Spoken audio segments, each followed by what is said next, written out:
After a 2024 season in which the Washington Commanders made a completely surprising playoff run that led them to the conference championship in the NFC playoffs, they had to accelerate their mindset from being in the beginning stages of a rebuild to the beginning stages of becoming a contender. And throughout the free agency period, even though it wasn't through typical free agency signings, the Washington Commanders made an incredible step forward in terms of adding talent and adding veteran leadership at some key positions that can add to this team's ability to possibly make a Super Bowl run. Starting off with the obvious trades that Washington made, acquiring Laramie Tunsil and acquiring Deebo Samuel. Now, you didn't give up incredible capital. You give up a 3rd and 5th round pick this year. You give up a 2nd, 4th, and 7th round pick as well in 2026. But you add 2 players who, in Laramie Tunsil's case, is still a top 5, top 10 left tackle in the NFL.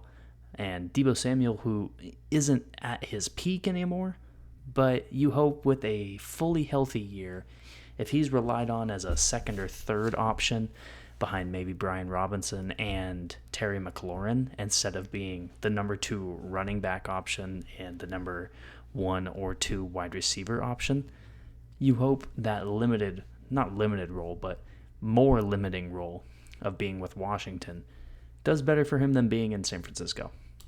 And let's be honest, the Washington Commanders giving up a 5th round pick to get someone of the caliber of Deebo Samuel, this was a team that sorely needed a secondary option outside of Terry McLaurin in the passing game.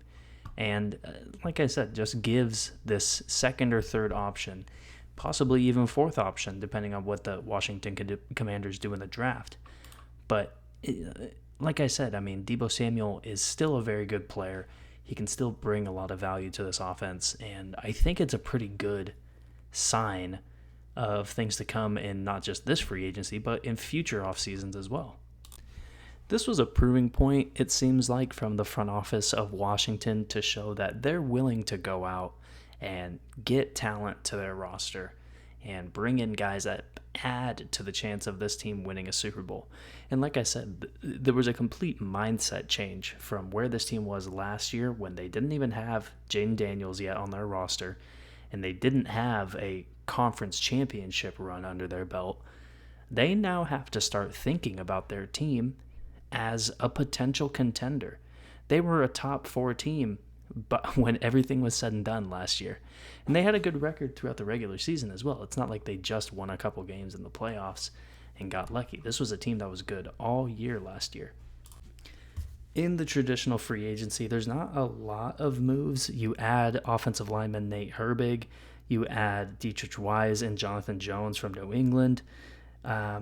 The big move that they made, and I wouldn't say it was the best move they made, was signing Javon Kinlaw to a 3-year, $45 million deal. While it does make sense, they lose Jonathan Allen in free agency, and you're trying to replace him with somebody that can be half as talented as he was. And not only half as talented, but have half the production that Jonathan Allen had. You do get someone who has talent in Javon Kinlaw, but $45 million is a lot for the lack of production he's had. And the lack of production especially is highlighted due to the fact that he was a first-round pick, and he really has not amounted to a whole lot since he got to the NFL. They also re-signed a lot of guys who were very pivotal in their chance to make it all the way to not only the playoffs, but the NFC Championship game. Guys like Marcus Mariota to be the backup quarterback, Noah Brown to be a very good rotational wide receiver. Jeremy McNichols is going to be a big part of the running game. They just did a pretty good job, I think, with their re-signings. There was a couple of players that we'll get into with their losses here that you really wish that they didn't have to lose. I mean, the Jonathan Allen one, I think that's been kind of guaranteed since maybe 2021 or 2022 that he wanted to leave Washington. And, I mean, at least he didn't force his way out. He got released. It wasn't like it was a bad ending. But, that's a player you don't really want to lose when you're at this stage of a possible contention. Also losing Jeremy Chin and Dante Fowler. These were two very major pieces to their defense last year. Dante Fowler had one of the best defensive end years last year in the NFL. And Jeremy Chin was just a very good addition. He came over from Carolina. He played really well for Washington last year. And it looked like at the end of the year, De'Ami Brown was possibly, filling out his role as a possible secondary or third option in the passing game.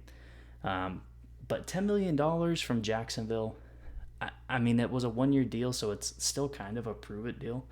But, I mean, I think that was okay to lose De'Ami Brown. It wasn't really going to be pivotal to their success if they brought him back this year. It also should be noted that Washington isn't really losing anybody from their coaching staff. Obviously, head coach Dan Quinn is coming back. Cliff Kingsbury, the offensive coordinator, Joe Witt, the defensive coordinator. You have a very good coaching staff that's filled with former players.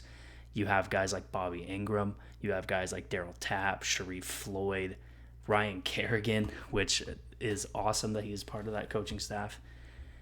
You just have a team that looks like they are going to be not only playing well on the field, they're going to be coached well, and they're going to be a team that's probably still in the mix when we're talking about NFC contenders at the end of this year.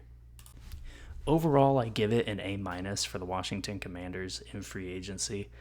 They did a very good job of keeping a very competitive team around rookie quarterback, now second-year quarterback, Jaden Daniels, last year, and they did an even better job now. Adding Deebo Samuel, you add a franchise left tackle in Laramie Tunsil. You still keep your first-round pick, which, you're set up to just do whatever you want, really. You can trade back, get more picks in, next year's draft if you want, whatever you want to do.